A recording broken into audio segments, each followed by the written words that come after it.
పవన్ కళ్యాణ్ విషయంలో మొదటి నుంచి కూడా ఉండవల్లి అరుణ్ కుమార్ చాలా పాజిటివ్ గా మాట్లాడాడు. మంచి నాయకుడు అని పొగిడినటువంటి సందర్భాలు కూడా ఉన్నాయి. మరి పవన్ కళ్యాణ్కి ఎందుకు సజెస్ట్ చేశాడు ఈ విషయం అని అంటే, పవన్ కళ్యాణ్ కొంత రాష్ట్రం గురించి వీటి గురించి మంచిగా ఆలోచిస్తారు కాబట్టి ఈ విషయంలో మీరు ఒకసారి ఆలోచించండి అనేటువంటి ఒక ప్రతిపాదన చేశారు.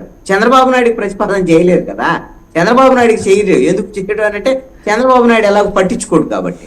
అందుకని పవన్ కళ్యాణ్ భవిష్యత్తులో పట్టించుకుంటే రాష్ట్రానికి ఏదైనా మేలైద్ది అనేటువంటి దాని మీద నువ్వు ఉండవల్లి అరుణ్ కుమార్ గారి యొక్క సలహాల మేరకు ఆ రోజు పనిచేసిన వాళ్ళు ఏ విధమైన పరిస్థితి ఎదుర్కొన్నారో అనేది తెలుసు. మాట్లాడతాడు, పోలవరం ప్రధానమైనటువంటి అంశంగా మాట్లాడతాడు, అది జటిలమైనటువంటి సమస్యగా ఉంటుంది.